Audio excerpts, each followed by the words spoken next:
Hi mga marites ng buhay ko! Kumusta kayong lahat? For today's video nga, may update ako sa inyo. At may pupuntahan nga ako ngayong araw. At fast forward na tayo agad. As you can see, nandito ako ngayon sa jeweler shop. Dahil ako yung napili nilang mag-model ng mga bagong nilang design ng mga alahas. Itong shop na to ay isa sa pinakasikat dito sa Dubai. So ayan na nga, nag-start na kami dyan at naloka ako dahil ang nadala kong extension ng buhok ay kulay black, hindi siya match sa kulay ng totoo kong buhok. Naloka ako dyan. Ayoko na kasing kulutin ng buhok ko dahil sobrang sunog na kawawa naman. Kaya sabi ko magdala na ako ng extension na kulot para ilalagay ko na lang. Pero yan naman ang nadala ko. Buti na lang talaga, hindi buhok yung imamodel ko.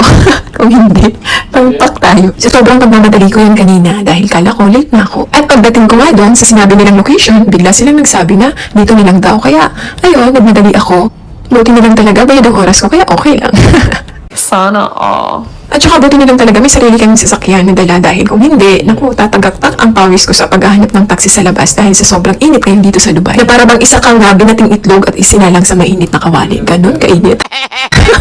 So may iba tayo mga lalabs. Alam niyo ba kanina pagdating ko dito, ang dami nilang customers dito. As in punong-puno ang shop na to. So buti na lang this time wala nang masyadong customers. Unlike kanina na sobrang punong-puno at tumatagal talaga sila dito kasi nga namibili sila ng mga lahas. Napansin ko lang, karamihan sa mga Pilipino napakahilig sa gold, no? Isa na ako doon. Ang sarap sana mamili ngayon. Kasi sobrang bagsak presyo ang mga gold ngayon dito sa Dubai. Wala nga lang perang pambili. Doy pod. Ayan na nga at nakarami na ako ng kwento dito.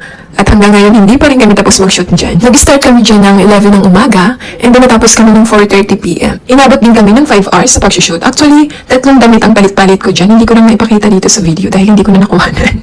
So, paano ba yan? Hanggang dito na lang ang vlog ko na to. Maraming salamat sa panunood, mga marites ng buhay ko. See you again sa next vlog ko. Thank you so much for watching. Bye!